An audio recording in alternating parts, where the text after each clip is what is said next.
Que feriez-vous si, au cours d'une simple séance pour arrêter de fumer, votre mère se mettait à parler des langues qu'elle n'a jamais apprises?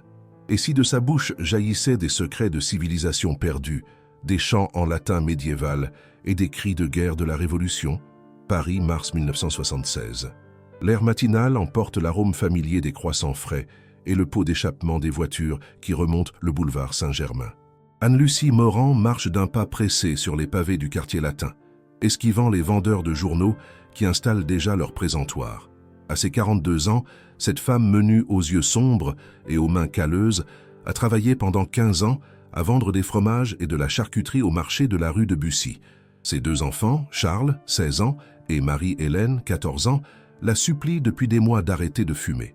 Les Gauloises qu'elle consomme depuis ses 20 ans ont commencé à lui voler son souffle, surtout pendant les longues journées au marché où la fumée se mêle à l'arôme puissant du roquefort et du saucisson. « Demain, j'arrête », promet-elle chaque soir en allumant sa dernière cigarette dans la petite cour de son appartement à Montparnasse. Mais le lendemain n'arrive jamais. C'est pourquoi elle est là, devant le numéro 47 de la rue de Bellechasse, observant le panneau usé qui dit « Docteur Alain Bernard, hypnose clinique ». Sa meilleure amie Gisèle, qui a réussi à arrêter l'alcool par hypnose, lui a assuré que cet homme pouvait faire des miracles. « C'est une affaire de l'esprit, Anne », lui avait-elle dit en préparant une salade niçoise dans sa cuisine. « Le docteur t'endort un petit moment et voilà, tu sors de là sans plus jamais avoir envie de fumer. » Anne-Lucie sonne nerveusement. Elle n'a jamais cru à ces histoires de « dormir l'esprit », mais elle est désespérée. Les cigarettes coûtent de plus en plus cher et Charles veut entrer au lycée. Elle a besoin de cet argent pour les frais de scolarité. Le docteur Alain Bernard est un homme d'une 50aine d'années, avec une barbe grise parfaitement taillée et une voix douce qui inspire confiance.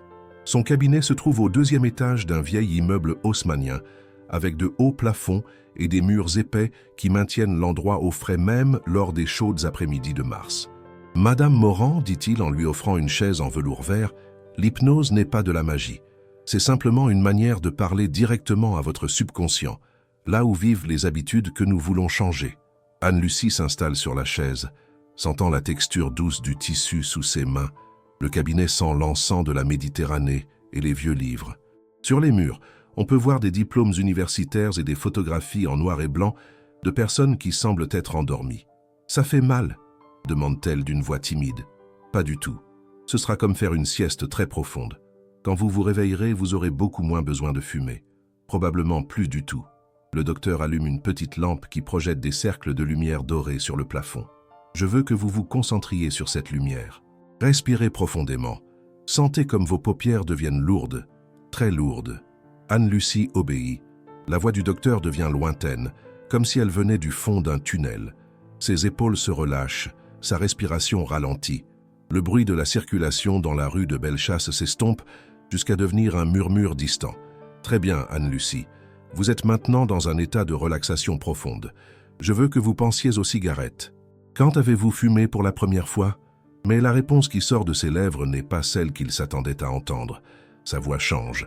Elle devient plus grave, avec un accent étrange qu'elle n'a jamais eu. « Les cigarettes, nous ne connaissons pas ces volutes blanches. Ici, à Lutèce, nous ne brûlons que de l'encens pour honorer les dieux. » Le docteur Bernard manque de laisser tomber son carnet de notes. En 20 ans d'expérience en hypnose, il n'a jamais rien entendu de tel. « Lutèce ? De quoi parlez-vous » Anne-Lucie, les yeux fermés, continue de parler avec cette voix qui n'est pas la sienne. « Je suis Iseult, une sculptrice des termes. Mes mains connaissent la pierre de taille et mes yeux voient les formes sacrées que les autres ne comprennent pas. La fumée que nous connaissons est celle qui emporte nos prières à Jupiter. Ses mains bougent dans l'air, comme si elles sculptaient ou écrivaient sur une surface invisible.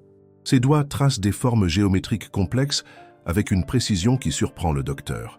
La cité est un réseau de rues pavées, comme une toile de pierre. Depuis mon atelier sur la colline, je peux voir l'aqueduc qui alimente notre peuple, la Seine qui charrie des bateaux chargés de vin et de blé, l'air sent la terre humide et l'encens de résine que nous brûlons à l'aube.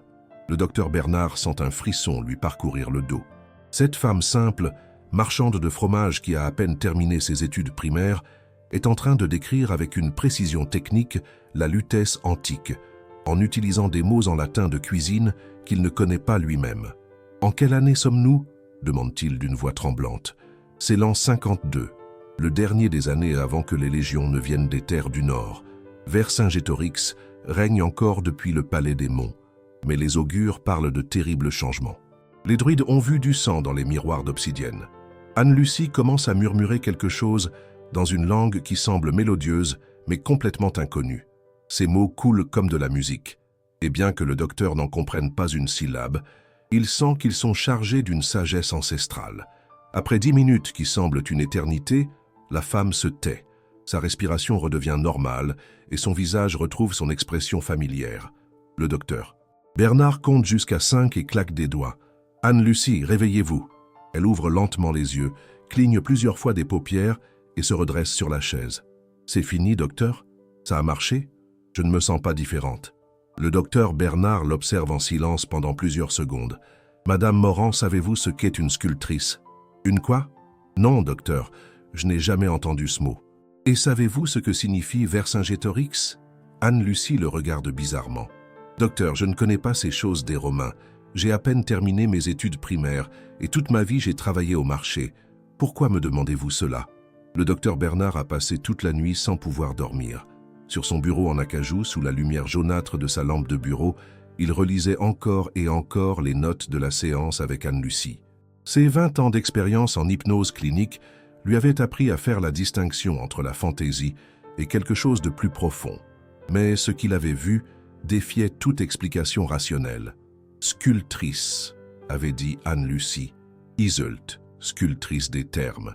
À 6 heures du matin, incapable d'attendre plus longtemps, il a pris le téléphone et a composé le numéro de son vieil ami, le docteur Jean-Pierre Moctezuma, archéologue du musée du Louvre. « Jean-Pierre, pardonne-moi de t'appeler si tôt, mais je dois te demander quelque chose sur les Gaulois. Qu'est-ce qu'une sculptrice exactement ?» De l'autre côté de la ligne, on a entendu un bâillement suivi d'un rire. « Alain, depuis quand t'intéresses-tu aux civilisations antiques ?» Une sculptrice était une artiste spécialisée, quelqu'un qui maîtrisait la sculpture des statues. Elles étaient très respectées à Lutèce, surtout celles qui travaillaient pour les thermes. « Et pourquoi me demandes-tu cela à 6 heures du matin? C'est compliqué à expliquer par téléphone. Pourrais-tu venir à mon cabinet cet après-midi? Je pense que tu dois écouter quelque chose. » Pendant ce temps, Anne-Lucie se réveillait dans son appartement à Montparnasse avec une étrange sensation d'avoir rêvé intensément, bien qu'elle ne se souvienne d'aucun rêve en particulier. Elle s'est préparé un café au lait dans sa petite cuisine, où l'odeur du pain et de la cannelle se mêlait à l'arôme des croissants que sa voisine était déjà en train de cuire. Le plus étrange était que, pour la première fois en plus de 20 ans, elle n'avait pas envie de fumer. Le paquet de gauloises qu'elle portait toujours dans son tablier de marché était intact. Quand Charles lui a proposé de lui allumer une cigarette après le petit déjeuner, comme il le faisait tous les matins, elle a simplement secoué la tête. « Tu te sens bien, maman ?» a demandé son fils, surpris. « Oui, mon chéri.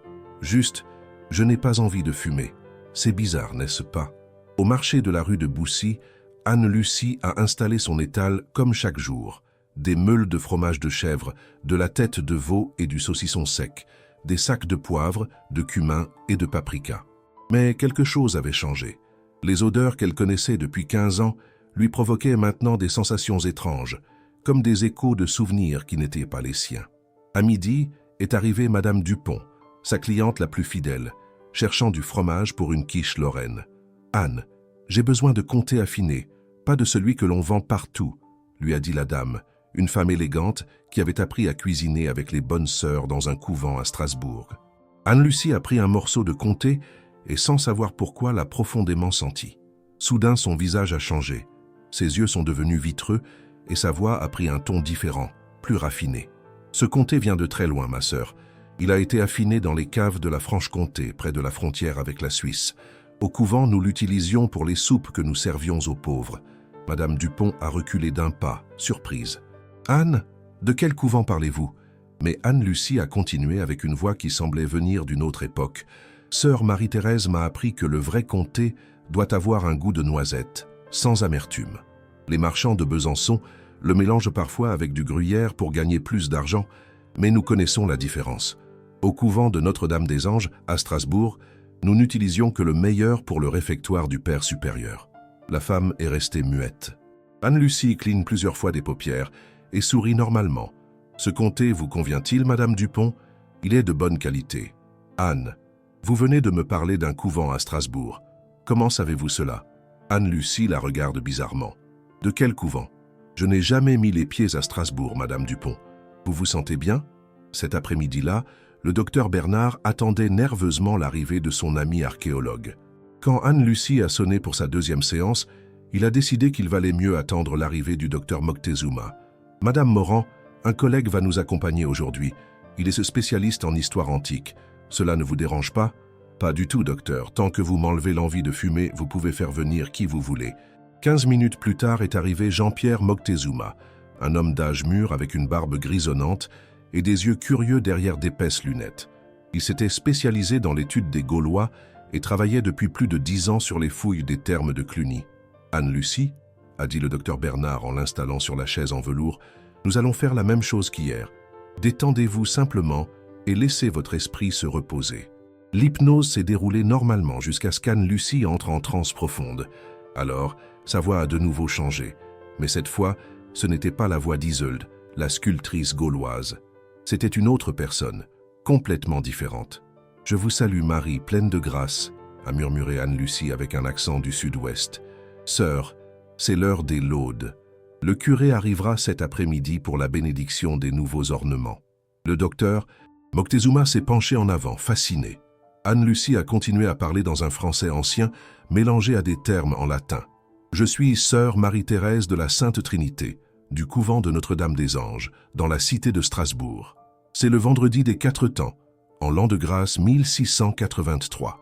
Je dois préparer le pain pour son éminence, avec de la farine complète et du sucre blanc des Antilles. » Ses mains bougeaient, comme si elles pétrissaient la pâte sur une surface invisible. « Le pain doit être pétri 100 fois, comme nous l'a appris la mère abbesse, ni une de moins, ni une de plus, pour qu'il ait la croûte parfaite qui plaît à Monseigneur. » Le docteur Moctezuma a pris des notes frénétiquement. Tout ce que disait Anne-Lucie était historiquement correct. Le couvent de Notre-Dame-des-Anges existait au XVIIe siècle. Les vendredis des 4 temps étaient des jours de jeûne dans le calendrier liturgique et les bonnes sœurs préparaient effectivement des pains pour les dignitaires ecclésiastiques. Mais le plus impressionnant est venu après, quand Anne-Lucie a commencé à chanter en latin « Veni Creator Spiritus, ment tuorum visita, imple superna gratia que tu creasti pectora ». Sa voix était claire et juste, avec la technique de quelqu'un formé au chant grégorien. Après 5 minutes de chant parfait, elle s'est tue. Le docteur Jean-Pierre Moctezuma est sorti du cabinet complètement bouleversé. Pendant le trajet jusqu'à sa maison à Versailles, il ne pouvait s'empêcher de répéter mentalement ce qu'il avait vu. Anne-Lucie n'avait pas seulement chanté en latin parfait, mais elle avait décrit avec une précision absolue la vie conventuelle du XVIIe siècle, en utilisant des termes liturgiques qu'il faudrait des années à n'importe quel théologien pour apprendre. « C'est impossible », a-t-il murmuré en roulant sur le périphérique. « Une femme sans éducation formelle ne peut pas savoir ces choses. C'est scientifiquement impossible. » Mais le lendemain, lorsqu'il a consulté les archives du couvent de Notre-Dame-des-Anges aux archives nationales, son scepticisme a commencé à s'effondrer. Effectivement, une sœur Marie-Thérèse de la Sainte Trinité avait existé dans ce couvent, enregistré entre 1680 et 1684. Les documents la décrivaient comme experte en la préparation du pain et maître de chant. Anne-Lucie, de son côté, était revenue à sa routine au marché, mais les épisodes étranges continuaient. Elle ne fumait plus. Le traitement avait parfaitement fonctionné à cet égard, mais quelque chose de plus profond était en train de changer en elle. C'était un mardi après-midi, quand est arrivé à son étal Monsieur Lenoir, un commerçant de la Drôme qui vendait des lavandes et des herbes de Provence. Il avait des petits sachets de lavande et des petites bouteilles d'huile d'olive qui brillaient d'une teinte verte spéciale. « Anne, peux-tu m'échanger ces fromages contre l'équivalent en poids ? Mon client à Avignon paie bien pour les fromages de chèvre de bonne qualité. » Anne-Lucie a pris l'un des sachets de lavande pour en examiner la texture. Dès qu'elle a touché la lavande, quelque chose d'extraordinaire s'est produit. Ses yeux se sont révulsés et son corps s'est tendu comme si un courant électrique l'avait traversé. « Cette lavande est mal cultivée », a-t-elle dit d'une voix complètement différente, plus rauque, avec un léger accent provençal. « Le sol n'a pas le bon mélange de calcaire. Elle n'aura jamais le parfum qu'elle doit avoir. » Monsieur Lenoir a reculé, stupéfait. « Anne, qu'est-ce qui t'arrive » Mais elle a continué à parler avec cette voix étrange. « Je suis Juliette, cultivatrice de lavande dans le Luberon. Mes mains connaissent le secret de la lavande qui chante. Cette plante que tu apportes n'a pas été plantée avec la prière correcte à la Sainte Vierge. C'est pour cela que son parfum est mort.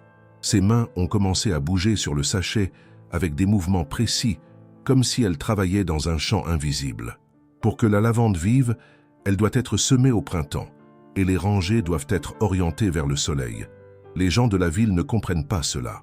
Ils ne voient que des fleurs, mais nous voyons l'esprit qui habite chaque plant. Anne-Lucie a commencé à fredonner une mélodie étrange, gutturale, qui ressemblait au chant que les cultivateurs de lavande entonnent encore dans leurs champs du sud. Monsieur Lenoir, qui était originaire de cette région, a senti ses poils se dresser. Cette mélodie était identique au chant rituel que son grand-père, maître cultivateur, lui avait appris quand il était enfant. « Comment connaissez-vous cette chanson » a-t-il murmuré d'une voix tremblante. Anne-Lucie s'est tue soudainement, a cligné plusieurs fois des paupières et l'a regardé bizarrement. « Quelle chanson, monsieur Lenoir? Vous vous sentez bien? Vous avez l'air très pâle. »« Anne, vous venez de me chanter une chanson sacrée provençale, une que seuls les maîtres cultivateurs du Luberon connaissent. Mon grand-père m'a dit que cette mélodie a plus de 500 ans. Monsieur Lenoir, je ne sais pas chanter. Vous me connaissez depuis des années. De plus, qu'est-ce que je saurais de la lavande? Je vends des fromages. » La nouvelle de l'étrange comportement d'Anne-Lucie s'est rapidement répandue sur le marché. Les commerçants ont commencé à s'approcher avec une curiosité morbide, espérant assister à un autre de ces « crises », comme ils ont commencé à les appeler. C'est Madame Dubois, une herboriste qui vendait des tisanes sur l'étal d'à côté, qui a suggéré une explication qui a glacé le sang de tous. « Anne, vous avez des âmes sur vous », lui a-t-elle dit, en la purifiant avec de la sauge et du romarin. « Des esprits en peine qui n'ont pas trouvé le repos. C'est pour cela que vous parlez avec des voix qui ne sont pas les vôtres. » Mais Anne-Lucie savait qu'il ne s'agissait pas d'esprits malins. Les voix qui sortirent de sa bouche ne l'effrayaient pas.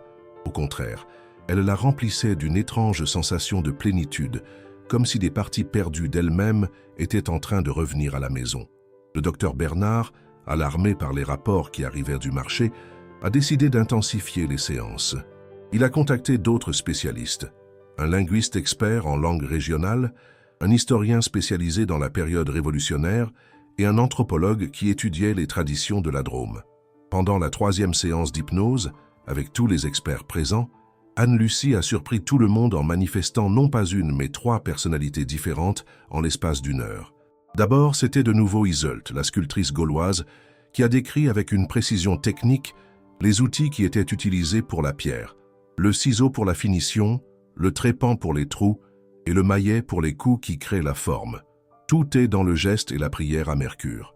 Ensuite est apparue sœur Marie-Thérèse, qui a récité par cœur des recettes de pain et de gâteaux avec une précision qui a surpris même l'historien spécialisé en gastronomie monastique. Enfin, Juliette a expliqué des techniques de culture de la lavande que les anthropologues ont reconnues comme d'authentiques secrets provençaux transmis oralement pendant des générations. Ce que nous sommes en train de voir, a murmuré le docteur Moctezuma à la fin de la séance, c'est comme si cette femme était une bibliothèque vivante de l'histoire de France. Mais pas une bibliothèque ordinaire, une qui garde les secrets qui n'ont jamais été écrits, les connaissances qui ne se transmettaient que de main en main, de bouche à bouche. Quand Anne-Lucie s'est réveillée, les 5 spécialistes l'observaient avec un mélange d'émerveillement scientifique et de respect presque religieux. « C'est fini, docteur ?» a-t-elle demandé avec sa voix normale, en arrangeant son écharpe sur ses épaules. « Madame Morand, » a dit le docteur. « Bernard d'une voix solennelle, je crois que vous êtes bien plus importante que nous ne l'imaginions. » La 4e séance d'hypnose était prévue pour un vendredi après-midi, mais Anne-Lucie n'est presque pas arrivée. Ce matin-là, alors qu'elle préparait sa limonade à son étal du marché, elle avait eu l'épisode le plus intense à ce jour. Tout a commencé quand elle a entendu 2 touristes anglo-saxons parler en anglais près de son étal. Le son de leur voix grave, mélangé au rythme de leur conversation, a déclenché quelque chose qui l'a laissée tremblante pendant des heures. Sans prévenir, Anne-Lucie a commencé à parler dans une langue que personne au marché n'a pu identifier. Les mots sortèrent de sa bouche comme l'eau d'une rivière en crue, fluides et musicaux, mais complètement incompréhensibles pour les oreilles françaises. « They took me from my family. They put me in chain of iron », disait-elle avec une voix rauque qu'elle n'avait jamais eue. « I am going to the great sea. I arrived here without my will. » Les commerçants du marché se sont rassemblés autour de son étal, certains se signant, d'autres filmant avec une curiosité morbide. Anne-Lucie a continué à parler dans cette langue étrange pendant près de 10 minutes, jusqu'à ce que Madame Dubois la secoue fortement. « Anne, reviens, femme, reviens d'où que tu sois partie. » Quand Anne-Lucie est revenue à elle, elle a trouvé la moitié du marché en train de l'observer avec des visages de préoccupation et de peur. « Que s'est-il passé? Pourquoi me regardez-vous comme ça? Vous avez parlé en langue de nègre, Anne ?» a murmuré Monsieur Martin, un vendeur de poulet qui avait tout vu. Comme les esclaves que les marchands ramenaient il y a des siècles. Cet après-midi-là, dans le cabinet du docteur Bernard, un nouvel invité était présent. Le docteur Thomas Patterson, un anthropologue linguistique de l'université d'Oxford, qui était en France pour étudier les langues africaines qui sont arrivées pendant l'époque coloniale. « Docteur », a dit Anne-Lucie, en s'installant sur la chaise familière, « ce matin, il m'est arrivé quelque chose de très bizarre au marché. Les gens ont eu peur. Est-ce que je suis malade de la tête? » « Vous n'êtes pas malade, Madame Morand, » a répondu doucement le docteur Bernard. « Mais nous croyons que vous vivez quelque chose d'extraordinaire. Nous allons essayer de comprendre ce qui s'est passé ce matin. » L'hypnose a procédé normalement, mais quand Anne-Lucie est entrée en transe profonde, ce qui a émergé était différent de tout ce qu'ils avaient vu auparavant. Sa posture a complètement changé. Son dos s'est courbé, ses épaules se sont contractées vers l'avant et ses mains se sont crispées comme si elles portaient des fers invisibles. Quand elle a parlé, sa voix était celle d'une jeune femme, mais chargée d'une douleur profonde et ancestrale. « On m'appelle Amara, mais mon vrai nom était Adama. Je viens des terres au-delà du grand fleuve, où les baobabs touchent les nuages et les lions chantent à l'aube. » Sa voix avait un accent guttural complètement différent du français d'Anne-Lucie. Le docteur Patterson s'est penché en avant, prenant des notes frénétiquement. « Les hommes à la peau blanche sont arrivés à mon village, alors que je préparais la cérémonie de ma sœur cadette.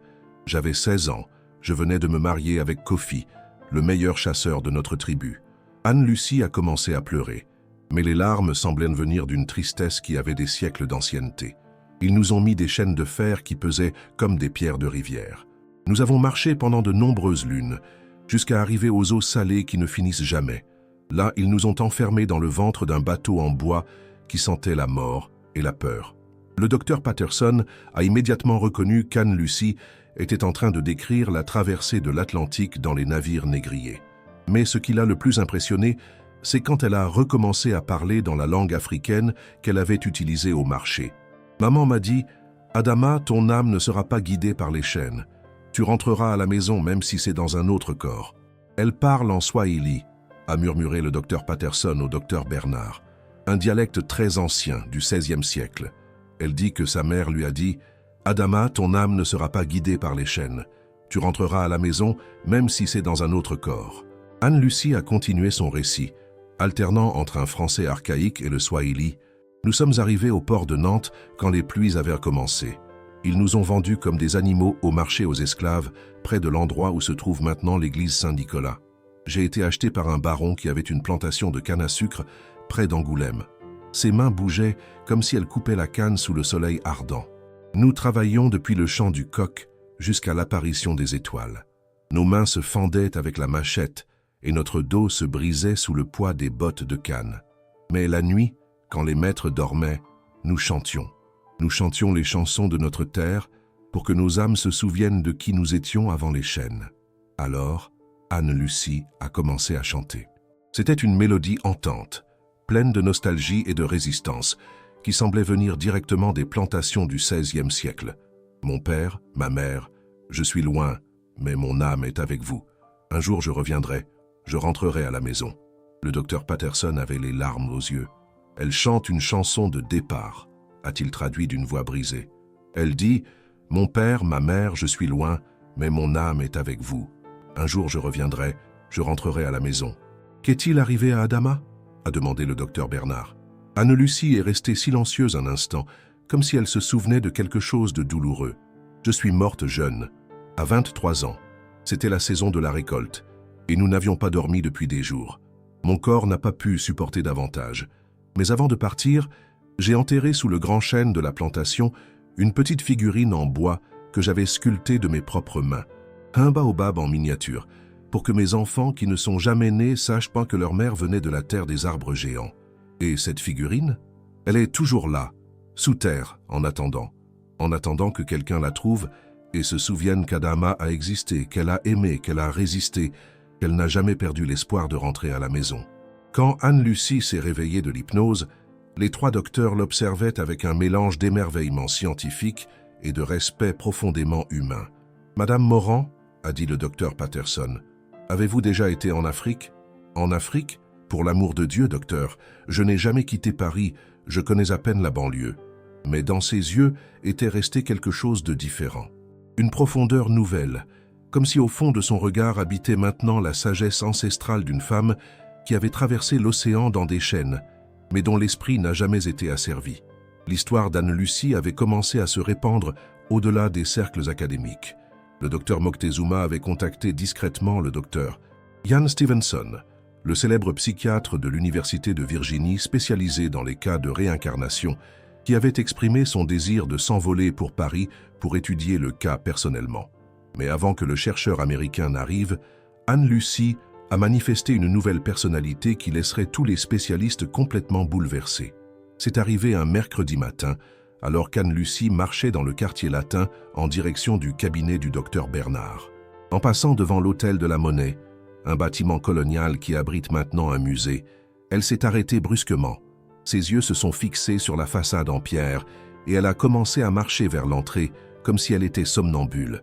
Les gardiens de sécurité l'ont vue s'approcher d'un pas décidé, murmurant quelque chose à voix basse. « Ici, on gardait l'argent du Nouveau Monde », disait-elle en touchant les pierres du mur. « L'argent qui a coûté tant de vies, l'argent taché de sang des indigènes. » Sa voix avait de nouveau changé. Cette fois, elle avait un accent du Nord, âpre comme le vent qui descend des montagnes. « Je suis Mathilde Dubois, native de la Champagne, fille de vigneron et épouse de vigneron. Mes mains connaissent le poids du vin et mes poumons le goût du soufre qui tue lentement. » Les gardiens se sont regardés, ne sachant s'il fallait intervenir ou non. Anne-Lucie a continué à parler, s'adressant maintenant au bâtiment comme s'il s'agissait d'une personne. « Je viens des vignes de la Champagne, où mon mari Jacques est mort enterré à 32 ans, où mon fils aîné, Augustin, a perdu la vue à cause des gaz de soufre, où j'ai moi-même travaillé à écraser le raisin depuis l'âge de 14 ans jusqu'à ce que les forces m'abandonnent. » Sous ses mains bougeaient comme si elle travaillait un pressoir invisible, écrasant les grappes de raisin avec des mouvements précis et fatigués. Le vin qui sort de ces terres remplit les calices qui vont à l'église, mais nous, qui le sortons des entrailles de la terre, nous mourrons pauvres et oubliés. Nos os restent dans les champs, mélangés à la terre que nous aimons tant et qui nous fait tant de mal. Un petit groupe de curieux s'était réuni autour d'Anne-Lucie. Son récit était si vivant, si chargé d'une douleur authentique, que personne n'osait l'interrompre. C'était en l'an 1798 quand la mort m'a atteinte. Ce n'était pas dans la vigne, comme mon Jacques. C'était dans le lit, en toussant du sang mélangé à la terre. Mes enfants m'ont veillé pendant 3 jours et m'ont enterré dans le cimetière des vignerons, où la terre brille la nuit à cause de tout le soufre que nous avons dans les poumons. Alors Anne-Lucie a commencé à chanter une chanson qui a glacé le sang, « Terre de vigne, terre maudite, qui engloutit les pauvres si vite. Tu donnes la richesse à ceux d'en haut, et à nous seulement la mort et les maux. » Un des gardiens, qui était originaire de Champagne, a senti ses poils se dresser. Il avait entendu cette chanson quand il était enfant, chantée par son arrière-grand-père, qui avait également été vigneron. Quand Anne-Lucie a fini de chanter, elle est restée immobile pendant plusieurs minutes, les yeux fermés et la respiration agitée. Puis elle a cligné plusieurs fois des paupières et a regardé autour d'elle avec confusion. « Où suis-je? Qu'est-ce que je fais ici ?» Les gardiens se sont approchés avec prudence. « Madame, vous êtes à l'hôtel de la Monnaie. Vous vous sentez bien? Faut-il appeler quelqu'un? »« Mon Dieu, » a murmuré Anne-Lucie, « c'est encore arrivé. Je dois aller au cabinet du docteur. » La nouvelle de l'incident est arrivée aux oreilles du docteur Bernard avant qu'Anne-Lucie n'arrive à son rendez-vous. Quand elle est finalement arrivée, elle a trouvé non seulement les spécialistes habituels, mais aussi une nouvelle invitée, la docteure Catherine Dubois, historienne spécialisée dans la viticulture coloniale de Champagne. « Madame Morand, » a dit le docteur Bernard, « on nous a raconté ce qui s'est passé ce matin à l'hôtel de la Monnaie. Vous vous souvenez d'y avoir été? » « Vaguement, docteur, c'est comme quand on se réveille d'un rêve très vif, mais on ne se souvient que debout. Savez-vous quelque chose sur les vignes de Champagne? » Anne-Lucie a secoué la tête. « Seulement qu'il y a beaucoup de vin, mais tout le monde le sait. Pourquoi me demandez-vous cela? » Pendant la séance d'hypnose, la personnalité de Mathilde Dubois a émergé avec une force dévastatrice. Pendant 2 heures, Anne-Lucie a décrit avec une précision technique le processus de culture du vin dans les vignobles coloniaux, en utilisant des termes que la docteure Dubois a reconnus comme authentiques du XVIIIe siècle. Le sulfatage est l'œuvre du diable, mais sans lui, la vigne ne produit rien.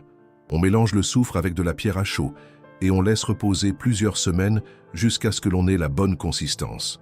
La docteure Dubois prenait des notes frénétiquement.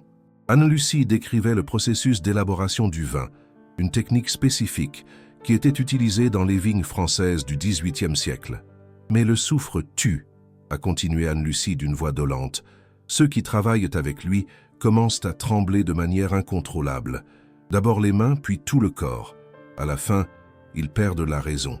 Mon cousin Anselme a fini par parler seul dans les vignes, poursuivi par des démons que lui seul voyait. « Pouvez-vous décrire la vigne de Champagne ?» a demandé la docteure Dubois. « Elle a plus de 500 mètres de profondeur. Le chemin principal descend en spirale, avec des terrasses tous les 50 mètres pour que les vignerons puissent respirer. Au fond, il y a des caves qui s'étendent comme les racines d'un arbre géant, suivant les veines d'eau qui courent dans les entrailles de la colline. » La description était exacte. La vigne de Champagne avait été effectivement une des plus profondes de l'époque coloniale, et sa structure en spirale avec des terrasses était une caractéristique technique spécifique que seuls connaissaient les spécialistes en viticulture historique. « Et les porteurs ?» a demandé l'historienne. « Les hommes qui transportent le raisin du fond à la surface. Ils montent en portant jusqu'à 6 bouteilles en cuir, par des chemins glissants et des tunnels remplis de gaz empoisonnés. Beaucoup tombent dans le vide, d'autres s'asphyxient. C'est le travail le plus dur qu'un chrétien puisse faire. » Anne-Lucie a commencé à sangloter avec une tristesse qui semblait venir de siècles de souffrances accumulées. Mon fils Augustin était porteur.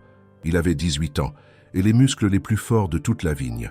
Mais les gaz du soufre lui ont brûlé les yeux petit à petit. D'abord, il voyait flou, puis seulement des ombres. À la fin, il est devenu complètement aveugle. Et il a continué à travailler, en se guidant seulement par le toucher et le son. Parce que s'il ne travaillait pas, nous ne mangions pas. Qu'est-il arrivé? Il est tombé dans le chemin principal un matin de décembre. Il avait 24 ans. Nous l'avons trouvé 3 jours plus tard, serré contre sa bouteille en cuir, comme si même dans la mort, il continuait de porter le vin qui lui a coûté la vue et la vie. Le silence dans le cabinet était sépulcral. Même les universitaires les plus sceptiques sentaient qu'ils assistaient à quelque chose qui transcendait toute explication scientifique. Quand Anne-Lucie s'est réveillée de l'hypnose, la docteure Dubois l'a observée avec un respect révérencieux. « Madame Morand, vous venez de décrire la vie vigneronne du XVIIIe siècle avec une précision qu'il faudrait des années à n'importe quel historien pour acquérir. Vous connaissez des termes techniques, des processus spécifiques et des détails de la vie quotidienne qui n'apparaissent que dans des documents d'archives que très peu de gens ont consultés. » Anne-Lucie l'a regardé avec des yeux fatigués. « Docteur, je ne sais rien des vignes. La seule chose que je connaisse du vin, ce sont les bouteilles que me donnent les clients au marché. » Mais cette nuit-là, quand elle est rentrée chez elle à Montparnasse, Anne-Lucie s'est réveillée à 3 heures du matin avec un goût de terre et de soufre dans la bouche et une chanson de vigneron résonnant dans sa tête comme un écho qui venait des profondeurs de la terre. Le cas d'Anne-Lucie avait transcendé les frontières académiques. Le docteur Ian Stevenson est arrivé à Paris un matin pluvieux d'avril, accompagné d'une équipe de chercheurs de l'Université de Virginie. Avec plus de 20 ans à étudier des cas de réincarnation à travers le monde, Stevenson avait documenté des milliers de témoignages, mais il n'avait jamais trouvé un cas où une seule personne manifestait autant de personnalités historiques différentes, toutes vérifiables. Ce qui m'intrigue le plus, a-t-il avoué au docteur Bernard pendant sa première nuit en France, c'est que toutes ces personnalités semblent être connectées par un fil invisible. Ce sont des femmes françaises qui ont vécu pendant des moments cruciaux de transition historique. Ce n'est pas une coïncidence. Mais la personnalité qui émergerait pendant la première séance avec le chercheur américain serait la plus choquante de toutes, et celle qui révélerait finalement le schéma caché derrière l'extraordinaire cas d'Anne-Lucie.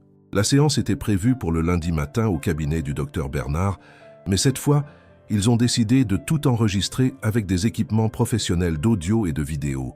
Le docteur Stevenson voulait documenter chaque détail, chaque geste, chaque changement d'expression.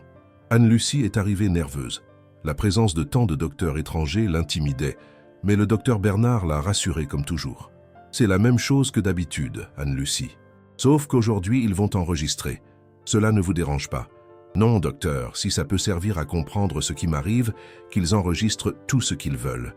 L'hypnose a procédé normalement, mais quand Anne-Lucie est entrée en transe profonde, ce qui a émergé était complètement différent de toutes les personnalités précédentes. Sa posture a changé de manière spectaculaire.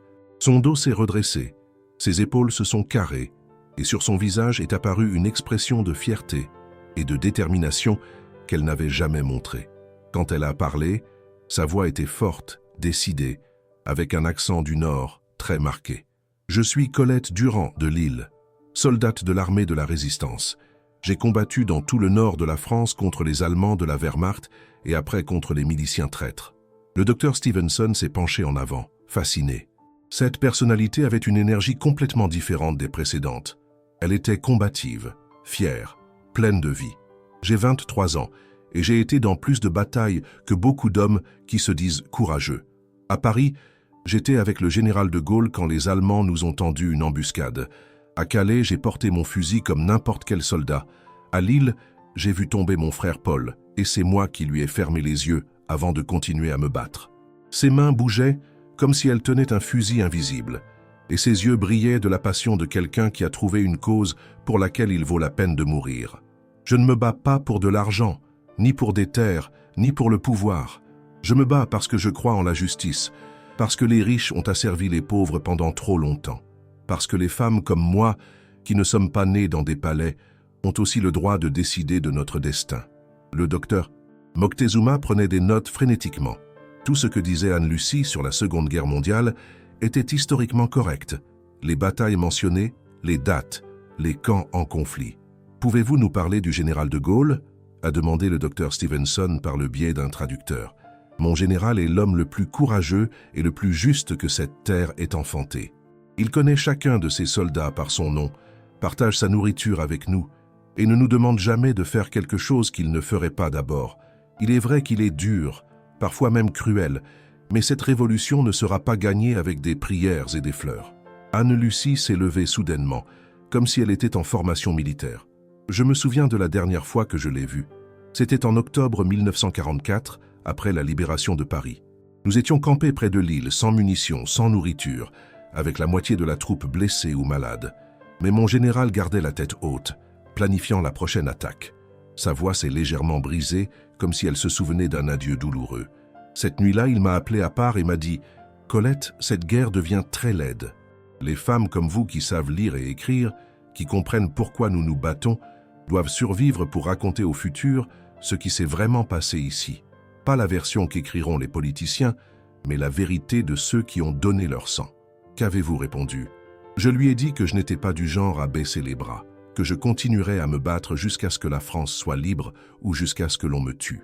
Mais il a secoué la tête et m'a dit quelque chose qui est resté gravé en moi pour toujours. « Colette, il y a des batailles qui se livrent avec des fusils, et il y a des batailles qui se livrent avec la mémoire. Ta bataille, ce sera de te souvenir. » Anne-Lucie est restée silencieuse un instant, comme si elle traitait un souvenir très douloureux. 3 jours plus tard, les Allemands nous ont attaqués à l'aube. Ce fut un massacre. Mon général a réussi à s'échapper avec quelques hommes, mais beaucoup d'entre nous sont restés là, sur cette terre sèche du Nord, arrosant de notre sang les rêves d'une patrie juste. Comment êtes-vous morte? Avec le fusil à la main et le nom de la France sur les lèvres. J'ai eu une balle allemande dans la poitrine, mais j'ai réussi à tuer 3 Allemands avant qu'ils ne m'achèvent. Je suis morte en pensant à mon général, à mon frère Paul, à tous les camarades qui étaient tombés avant moi. Je suis morte en croyant que notre mort n'avait pas été vaine. Alors Anne-Lucie a commencé à chanter le chant des partisans, mais pas la version populaire que tout le monde connaît. Elle a chanté une version plus crue, plus douloureuse, qui parlait de trahison, de sang versé et de rêves brisés dans la poussière des chemins. Quand elle a fini de chanter, le docteur Stevenson s'est approché et lui a posé une question qui a surpris tout le monde. « Colette, pourquoi croyez-vous que vous êtes ici maintenant en train de parler à travers Anne-Lucie ?»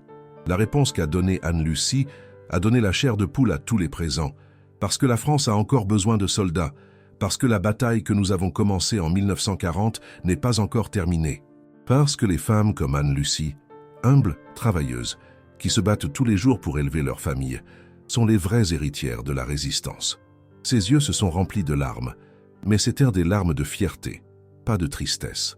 Chaque fois qu'Anne-Lucie se lève à 5 heures du matin pour aller au marché, chaque fois qu'elle économise sou par sou pour que ses enfants étudient, chaque fois qu'elle résiste avec dignité aux humiliations de la pauvreté, elle se bat la même bataille que nous nous sommes battus avec des fusils. Sauf que son champ de bataille est le quotidien, et son arme est la résistance. Et les autres personnalités? Iseult, Sœur Marie-Thérèse, Juliette, Adama, Mathilde la Vigneronne? Nous sommes toutes la même âme, docteur. L'âme de la France. L'âme des femmes qui ont résisté pendant des siècles, qui ont gardé l'espoir en vie quand tout semblait perdu. Nous venons de différentes époques, nous parlons différentes langues, mais nous partageons la même essence, la force de celle qui ne renonce jamais. Quand Anne-Lucie s'est réveillée de l'hypnose, elle a trouvé tous les chercheurs la regardant avec un mélange d'émerveillement scientifique et de respect spirituel. Le docteur Stevenson, qui avait documenté des cas de réincarnation pendant toute sa carrière, écrirait plus tard dans ses notes « En toutes mes années de recherche, je n'ai jamais trouvé un cas où la réincarnation semblait avoir un but aussi clair et aussi beau. » Anne-Lucie n'est pas simplement une femme qui se souvient de vies passées. Elle est le réceptacle vivant de la mémoire collective de la France. 2 octobre 1976, 8 ans après le massacre de la place de l'Hôtel de Ville.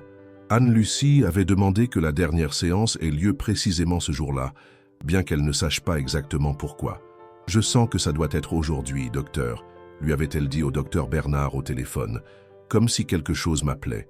Le cabinet était plein.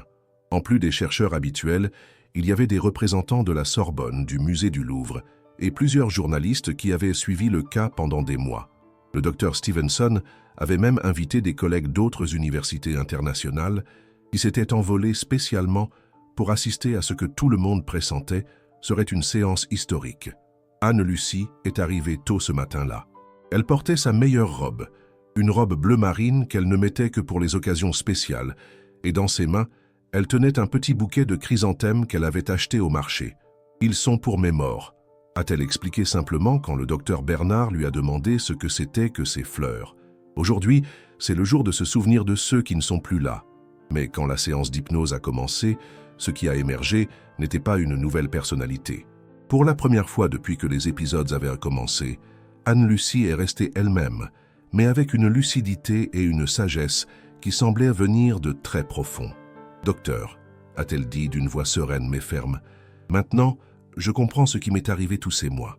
Je ne suis pas folle, je n'ai pas d'esprit malin sur moi, j'ai quelque chose de bien plus beau, j'ai la mémoire. » Ses yeux brillaient d'une clarté qu'il n'avait jamais vue en elle. « Je suis Anne-Lucie Morand, marchande de fromage du marché de la rue de Bussy, mère de Charles et Marie-Hélène, veuve d'Étienne. Mais je suis aussi toutes les femmes qui ont vécu et sont mortes sur cette terre pendant les 500 dernières années. Je suis la mémoire vivante de la France. » Le docteur Bernard s'est penché en avant. Anne-Lucie n'était pas en transe, elle était complètement consciente, mais elle parlait avec une profondeur qui transcendait son éducation formelle. « Iseult m'a appris que la connaissance ne meurt pas quand le corps meurt. Sœur Marie-Thérèse m'a montré que la foi peut survivre à n'importe quelle conquête. Juliette m'a révélé que les traditions rurales sont toujours vivantes dans nos mains, même si nous ne nous en rendons pas compte. Adama m'a rappelé que la France est aussi faite de sang africain, d'une douleur qui s'est transformée en résistance. Mathilde la Vigneronne m'a prouvé que les pauvres ont toujours été la colonne vertébrale de ce pays. Et Colette m'a confirmé que les femmes françaises n'ont jamais cessé de se battre. » Anne-Lucie s'est levée et a marché vers la fenêtre qui donnait sur le quartier latin. De là, on pouvait voir le palais du Luxembourg, construit sur les ruines d'un couvent. « Savez-vous pourquoi toutes ces femmes vivent en moi? Parce que la France a besoin de se souvenir. Elle a besoin de se souvenir que nous sommes un peuple fait de beaucoup de sang, de beaucoup de langues, de beaucoup de mémoire. Elle a besoin de se souvenir que les femmes ont toujours été ici, soutenant la vie quand les hommes s'entretuaient pour le pouvoir. » Sa voix est devenue plus intense, plus passionnée. Mais il me manque une mémoire, la plus récente, la plus douloureuse, celle qui m'a appelé pendant des semaines. Soudain, Anne-Lucie a fermé les yeux, mais cette fois sans avoir besoin d'hypnose. Quand elle les a ouverts, il y avait en eux une tristesse infinie. « Je m'appelle Claire Dubois, j'ai 19 ans et j'étudie la sociologie à la Sorbonne. C'est le 2 octobre 1968 et je suis sur la place de l'Hôtel de Ville parce que je crois que les jeunes peuvent changer la France. Le silence dans le cabinet est devenu sépulcral. Tout le monde savait ce qui s'était passé ce jour-là. Nous manifestons pacifiquement depuis des mois. Nous voulons la liberté d'expression. Nous voulons que le gouvernement arrête de tuer des étudiants. Nous voulons vivre dans un pays où l'on peut penser différemment sans peur. Nous ne demandons rien d'impossible. Nous demandons seulement la justice. Sa voix s'est légèrement brisée. Il est 6 heures de l'après-midi. Le rassemblement se termine. Les gens commencent à se disperser quand les gendarmes arrivent. Au début, nous pensons qu'ils ne vont que surveiller, comme toujours. Mais ensuite viennent les fusées, vertes, rouges, et alors l'enfer commence. Anne-Lucie a commencé à trembler, comme si elle revivait quelque chose de terrible. Les tirs viennent de partout. Les gens courent, crient, se jettent à terre. Il y a des enfants qui pleurent, des mères qui cherchent leurs enfants. J'essaie d'aider un garçon qui est blessé à la jambe quand je sens la balle dans ma poitrine. Les larmes coulaient sur son visage. Je m'effondre à côté du garçon blessé. Je peux sentir comment la vie me quitte, comment mon corps se refroidit. Mais la dernière chose à laquelle je pense avant de mourir n'est pas la douleur ni la peur. Je pense que quelqu'un doit se souvenir de ce qui s'est passé ici. Quelqu'un doit raconter que nous n'étions pas violents, que nous voulions seulement une meilleure France. Anne-Lucie a ouvert les yeux et a regardé directement les caméras qui enregistraient. C'est pour cela que je suis ici. C'est pour cela que nous sommes toutes ici. Pour que la France n'oublie pas. Pour qu'ils sachent qu'Iseult est morte en défendant sa culture, que sœur Marie-Thérèse a vécu en protégeant la foi de son peuple, que Juliette a résisté à l'occupation avec ses propres mains, qu'Adama a traversé l'océan sans perdre l'espoir, que Mathilde la vigneronne a donné sa vie pour le vin qui a enrichi le pays, que Colette s'est battue pour la justice sociale et que Claire est morte pour la liberté. Elle s'est dirigée vers le petit hôtel qu'elle avait improvisé avec les chrysanthèmes. Nous sommes toute la France. Nous sommes toute la même âme qui est revenue à la vie encore et encore pour se souvenir, pour résister, pour continuer d'avancer. Et tant qu'il y aura des femmes comme moi, humbles, travailleuses, qui se lèvent chaque jour pour se battre pour leur famille, la France ne mourra jamais. Anne-Lucie a pris une fleur de chrysanthème et l'a élevée vers le plafond. C'est mon offrande pour la Toussaint. Pas seulement pour mes morts personnelles, mais pour tous les morts de France, pour ceux qui sont morts dans l'Antiquité, dans les vignes, dans les champs, dans la Résistance, sur la place de l'Hôtel de Ville, pour tous ceux qui ont donné leur vie pour que nous puissions être ici. Le docteur Stevenson, qui était resté silencieux pendant tout le témoignage, s'est approché d'Anne-Lucie avec des larmes aux yeux. « Madame Morand, en toutes mes années de recherche, je n'ai jamais vu quelque chose d'aussi beau et d'aussi profond. Vous n'êtes pas seulement un cas de réincarnation, vous êtes la preuve vivante que l'amour pour la patrie, l'amour pour la justice et l'amour pour la vie peuvent être plus forts que la mort. » Anne-Lucie a souri avec une sérénité qui a illuminé toute la pièce. « Docteur, je ne suis pas spéciale, je suis juste une femme française de plus. Et toutes les femmes françaises portent en elles ses mémoires, ses rêves, ses espoirs.